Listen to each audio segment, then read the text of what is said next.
All right, when you think of gold prospecting, you might think it's something that happened in the past, but there are still plenty of prospectors out there who are willing to risk their lives.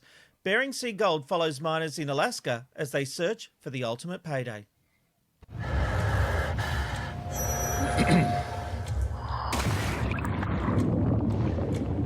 There are pockets of gold that are yet undiscovered.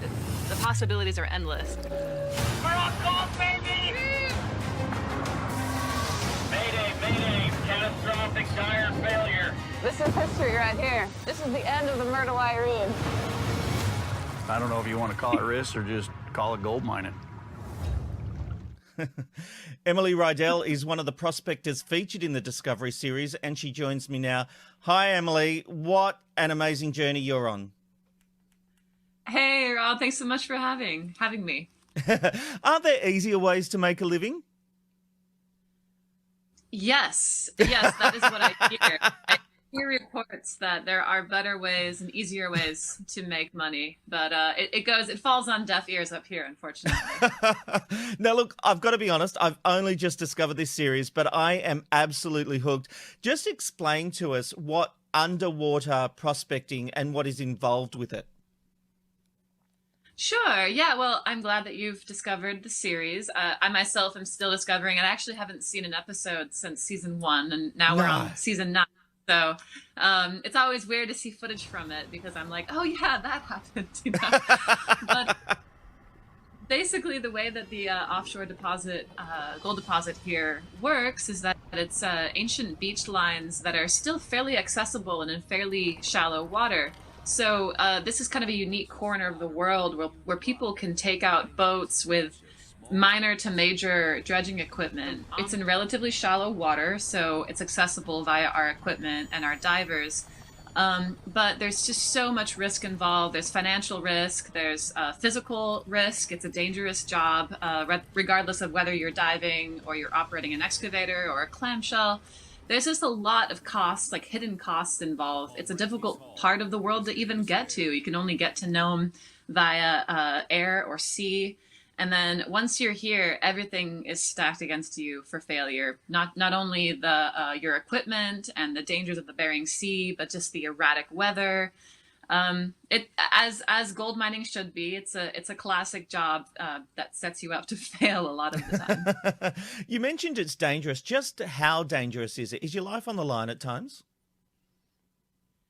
Yeah, I mean, at times, certainly. I mean, in general, when you're out on any kind of ocean, especially one as tempestuous as the Bering Sea, there is inherent danger thereof. But we're operating heavy machinery with extraordinarily large amounts of weight strapped to us underwater in waters that typically tend to be low visibility, pretty murky. And, if you're operating a very powerful suction hose in murky water, things are bound to happen. And then, there's inherent dangers in our dive equipment itself, air surface supply, lots of lines in the water, lots of really unpredictable currents and weather patterns. So it's all over the place. And you're dealing with different conditions, aren't you? Because sometimes you're literally camped out on frozen ice and creating holes and going underneath that. And that's got its own dangers. I saw one scene where the air cord to the diving suit got stuck in the ice. And so there are these unthought of dangers that happen out there. Yeah, we decided that, mining on the Bering Sea just wasn't exciting enough. So we added in an ice as well, just to take a hard job and make it even worse. So that's a whole other ballgame, our ice mining season. We actually just wrapped up our season recently, our ice season. And it was just a reminder of how brutal it can be. You're diving in 30-degree water under 5 feet of ice, and you can only imagine all the things that can go wrong. Absolutely. How did you get started in this business? I had a very unusual start. I can't say that it was in my family. I can't say that it was a job that I had any kind of preparation for at all. I wanted to be an opera singer, and I graduated. Really? Yeah. I graduated from art school.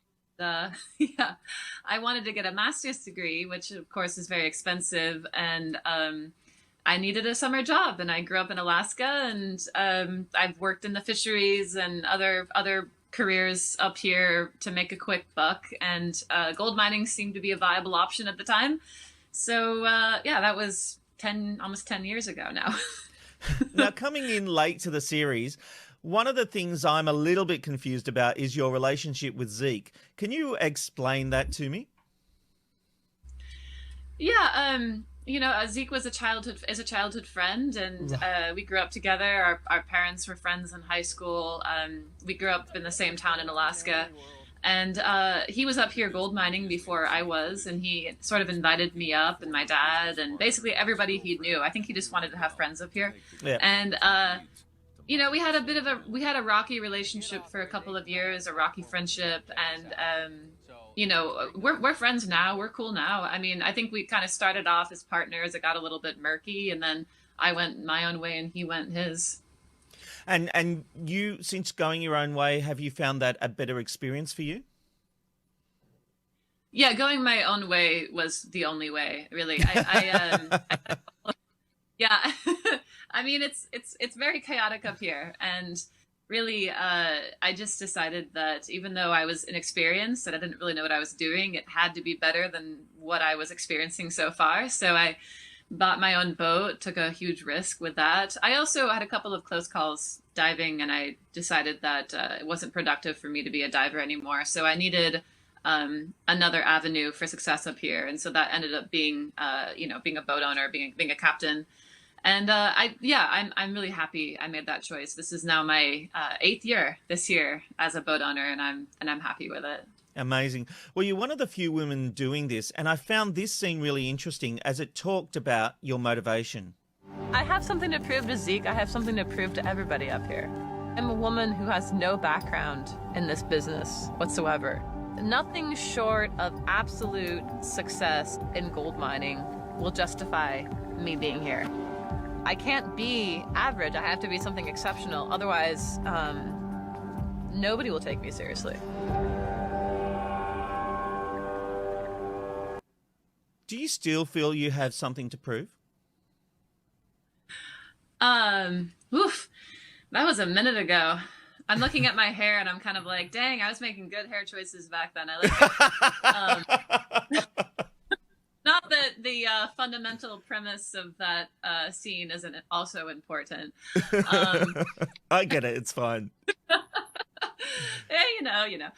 But absolutely, I have something to prove. I mean, I feel kind of bad for the Emily back then because I was so focused on how people perceived me. And I think today I'm really more focused on making sure that I run a safe, highly productive, and highly gold productive business, and, it's all about how hard I work and how much money I and my crew make. That's what really matters. And, what people want to believe about me, that's their God-given right. And Yeah, I'm not absolutely. going to object to it.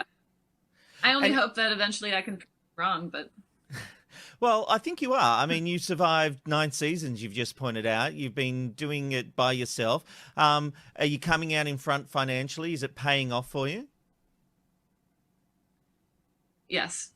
Excellent. Yes, we've done well. We've had a good seasons. And the last 5 years have actually been pretty consistently good. Not always as good as I want them to be by any means, but the boat's been performing well. The crew's been performing well. Excellent. One last question. What is the craziest thing that's happened while prospecting? Ooh.